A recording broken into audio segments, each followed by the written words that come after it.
Assalamualaikum warahmatullahi wabarakatuh. Alhamdulillah, alhamdulillahirabbil alamin.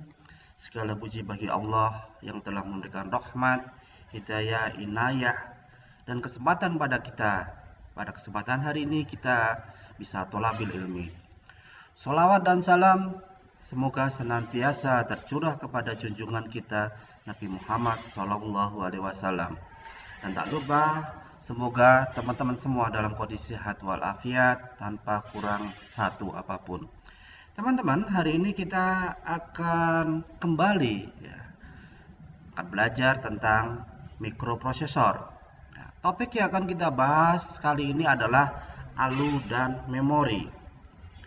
Teman-teman semua, ALU adalah salah satu perangkat yang digunakan dalam mikroprosesor sebagai sentralnya kegiatan atau sentral kendali dari sebuah sistem yang menggunakan mikroprosesor.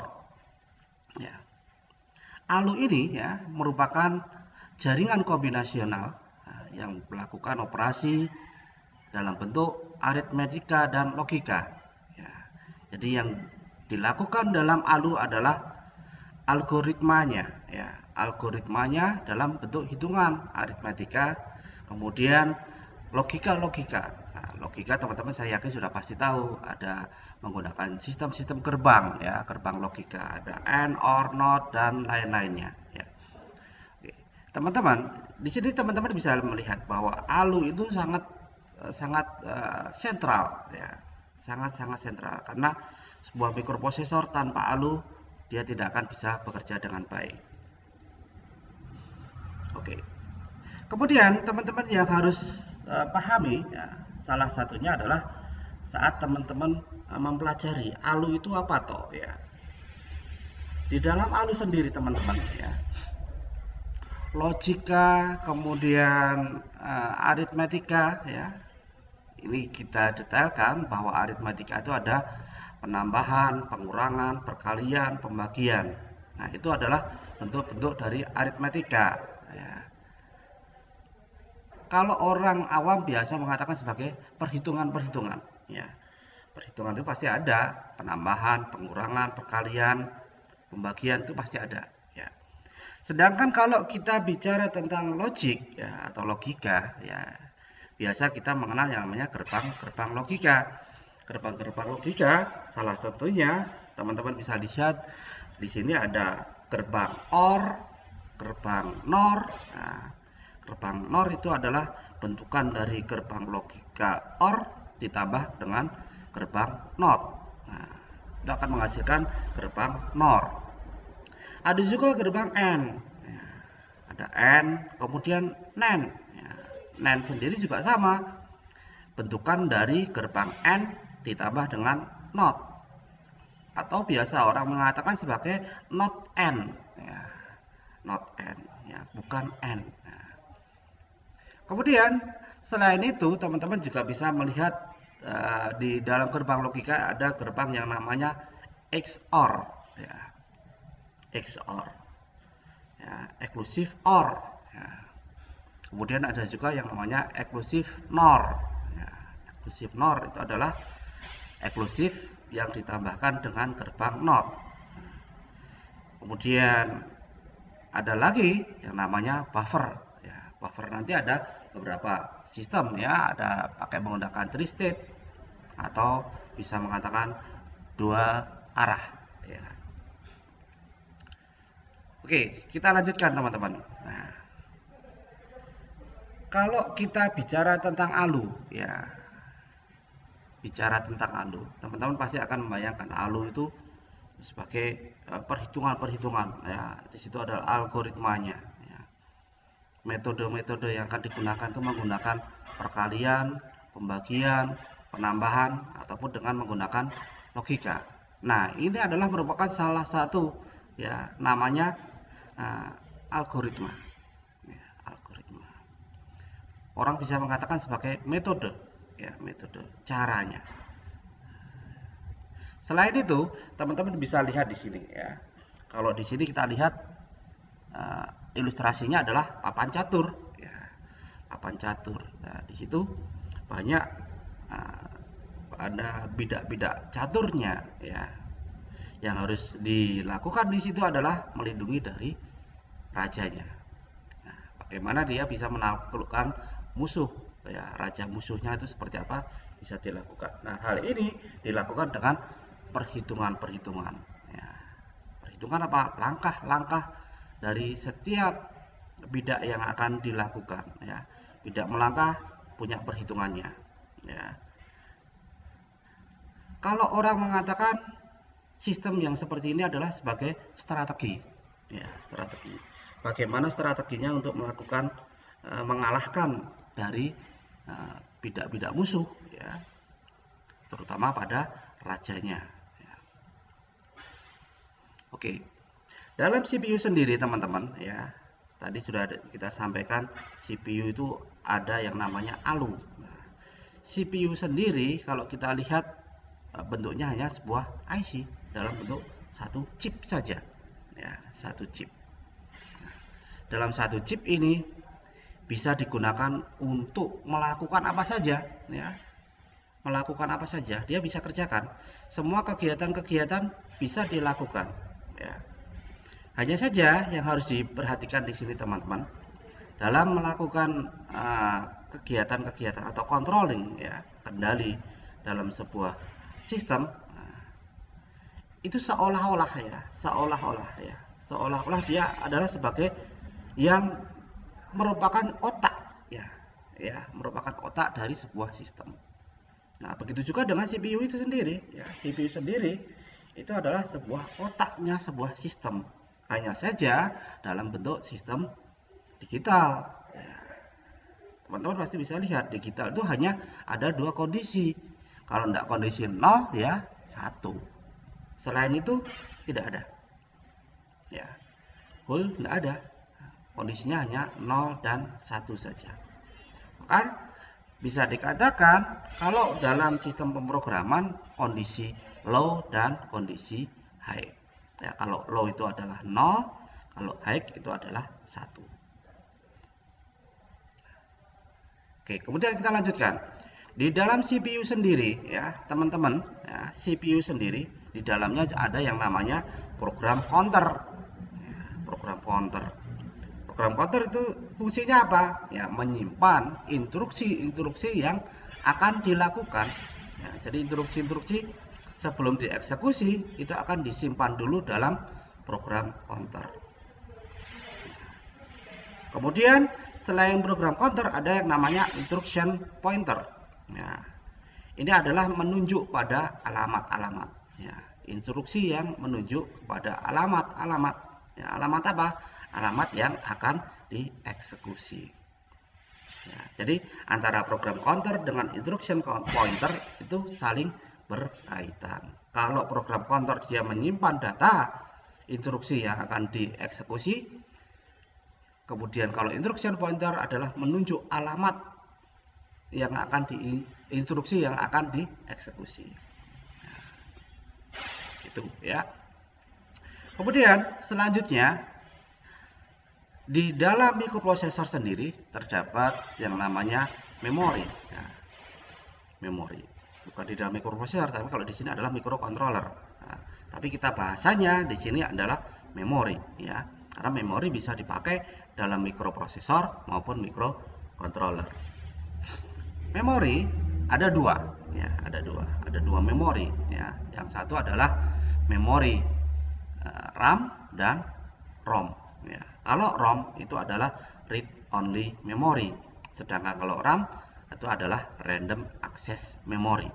Nah, saat ini kita akan bahas yang pertama adalah memori ROM. Nah, memori ini hanya dapat dibaca ya, hanya dapat dibaca. Tapi datanya bisa ditulis berulang-ulang. Nah, ya, teman-teman bisa lihat. Memori ada data yang bisa ditulis berulang-ulang. Namun pada kondisi tertentu, ya, ROM ini bisa ditulis dan dihapus. Ya, bisa ditulis, bisa dihapus. Model yang seperti ini namanya adalah PROM, ya, Programmable Read Only Memory. Ya. Memori ini adalah bersifat non volatil. Non volatil apa? Non volatil itu artinya tidak akan hilang datanya saat listrik dimatikan. Jadi kalau tidak ada catu daya yang masuk ke dalam memori ini, datanya tidak akan hilang. Datanya masih tetap ada, dan itu bisa diambil nanti saat ada powernya lagi. Ya, artinya apa? Dia tersimpan secara permanen. Ya. Oke. Kemudian aplikasinya, ya, memori ini biasa digunakan sebagai penyimpan program utama. Nah, jadi program utama yang dalam bentuk instruksi-instruksi, ya, itu disimpan dalam ROM ini. Ya. Oke. Nanti ada program-program yang bisa dieksekusi di luar dari ROM ini sendiri ada. Ya. Jadi sistemnya nanti dalam pemrograman itu ada program utama, ada program yang bisa dimasukkan secara incidental. Kemudian dari ROM itu sendiri ada beberapa macam. Yang pertama ada PROM. PROM itu adalah Programmable Read Only Memory. Ya, jadi ROM yang dapat diprogram. Ya, dapat diprogram. Kemudian ada juga yang namanya EPROM. EPROM itu Erasable Programmable Read Only Memory. Nah, jadi ROM yang bisa dihapus datanya, kemudian dia bisa diisi lagi dengan program ROM yang lain. Ya. Artinya dia apa? Bisa dihapus, bisa diisi. Nah, hanya saja proses pengisian dan penghapusan menggunakan sinar ultraviolet kalau menggunakan EPROM. Ya. Nah, yang lebih modern lagi adalah menggunakan EEPROM, Erasable Programmable Read Only Memory. Jadi dia bisa dibaca, di datanya tadi bisa ditulis, bisa dihapus secara elektrik. Ya, secara elektrik bagaimana? Nah, nanti tergantung dari sistemnya. Ya, bisa menggunakan erasable dengan menggunakan logic, bisa erasable dengan menggunakan sistem yang lain. Oke, ya. Jadi dalam ROM sendiri ada 3 macam. Ada PROM, ada EPROM, dan EEPROM. Oke, kita akan bahas yang pertama, ya. Kita akan bahas yang pertama adalah EPROM, ya, Erasable Programmable Read Only Memory. Nah, bentuknya seperti ini, teman-teman, chipnya, ya. Ini yang biasa dilihat, chipnya di sini, ya. Ini di tengahnya, ya, di tengahnya akan kelihatan, ya, bentuk asli chipnya, transparan. Nah, yang lainnya ini adalah yang hitam-hitam itu adalah package-nya, ya, package-nya. Package-nya itu adalah tempatnya, ya, tempatnya dari EPROM tadi. Teman-teman bisa lihat di sini, ya, EPROM ini, ya, ini menghapusnya menggunakan sinar ultraviolet. Ya, bisa dipanaskan langsung di cahaya matahari sekitar berapa menit, dia akan terhapus dengan sendirinya. Atau menggunakan peralatan yang tersendiri, seperti contohnya ini, ya, ada EPROM eraser. Oke, itu EPROM. Kemudian lanjutnya ada EEPROM, ya, Electrical Erasable Programmable Read Only Memory. Ya, dia dapat menyimpan data secara permanen, tapi dapat juga dihapus secara permanen juga menggunakan elektrik, ya, cara-cara elektrik. Ya, ini biasa dipakai di televisi-televisi, ya. 24 LC16B itu adalah maksudnya adalah 16 byte kapasitasnya. Nanti ada 24 LC32. Nah, itu adalah 32 byte. Nah, ada juga yang pakai 24 LC64. Nah, sama, ya, ada 64 byte. Itu yang biasa dipakai di televisi-televisi yang menggunakan tabung, ya. Kalau sekarang apakah masih dipakai? Masih, ya. Sekarang yang televisi yang bukan tabung pun juga pakai juga, ya. Tapi dia langsung include dalam sebuah IC programnya, ya. Jadi sudah jadi satu dalam IC programnya. Oke, kita lanjutkan. Memori yang kedua ya, yaitu RAM ya, Random Access Memory. Nah, teman-teman pasti sudah familiar nih ya, melihat RAM. Ya, ini yang kita perlihatkan di sini adalah bentuk dari RAM di komputer. Ya, RAM-nya komputer. Kelihatan hanya hitam-hitam aja. Ya, ini sebenarnya adalah ini IC ya, IC RAM-nya. Besarannya tergantung berapa RAM-nya, berapa giga ya. Ada yang mega, kalau dulu masih mega, kalau sekarang sudah kondisinya giga. Oke. Nah, RAM ini ya, RAM ini merupakan perangkat keras dalam bentuk chip. Ya, chip ya. Teman-teman bisa lihat chip ya. Chip itu satu IC tapi di dalamnya banyak IC. Itu cara memahami yang paling mudah ya.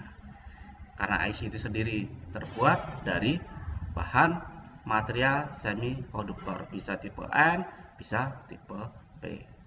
Yang pasti itu adalah semikonduktor. Nah, sifat dari RAM itu sendiri adalah volatile. Artinya datanya yang tersimpan dalam RAM itu akan hilang jika listriknya dimatikan. Ya. Jadi kalau tidak dikasih catur daya, dia akan mati secara otomatis, kemudian datanya juga akan hilang. Nah, itu salah satu sifat dari RAM. Nah, RAM itu sendiri ya teman-teman, RAM itu sendiri dibagi menjadi dua jenis. Ya, jenis yang pertama adalah RAM dinamik dan RAM statik. Ya, kita akan perlihatkan ya, RAM statik itu seperti apa ya. RAM statik yaitu dia menyimpan informasinya dengan cara menyimpan nilai-nilai biner. Nah, teman-teman pasti sudah paham ya, biner. Nah, angkanya adalah hanya 0 dan 1. Ya, 0 dan 1. Nah, kondisi seperti ini ya, RAM statik ini ya, ini dibangun dengan menggunakan konfigurasi yang namanya konfigurasi gerbang logika. Nah, secara mudahnya diilustrasikan menggunakan flip-flop ya, flip-flop. Flip itu artinya hidup, flop mati ya, hidup mati hidup mati. Nah, kondisi hidup mati itu adalah sebuah teknik digital dalam kondisi logika ya, 0 dan 1. Oke, RAM statik sebenarnya dibagi menjadi beberapa jenis ya. Ada single inline memory module, ada double inline, ada RAM bus inline memory module. Oke. Kita lanjutkan. Yang kedua dari jenis RAM itu ada RAM dinamik. Ya, RAM dinamik tersusun oleh sel-sel penyimpan data sebagai muatan listrik pada kapasitor. Ya. Jadi kapasitor lah yang menyimpan arus listrik. Nah, di sini kondisi seperti itu dimanfaatkan untuk sebagai RAM dinamik. Ya. Dalam RAM dinamik itu sendiri terbagi menjadi beberapa jenis. Ya, diantaranya adalah fast peak mode DRAM, dynamic RAM. Ya, DRAM itu singkatan dari dynamic RAM. Ya. Kemudian ada extended data output DRAM, ada synchronous DRAM. Kemudian ada juga RAM bus DRAM. Yang terakhir ada double data rate SDRAM. Ya. Oke, cukup banyak ya kalau menggunakan sistem RAM dinamik. Oke, saya rasa cukup sekian dahulu apa yang dapat saya sampaikan pada teman-teman semua. Semoga bermanfaat. Terima kasih. Assalamualaikum warahmatullahi wabarakatuh.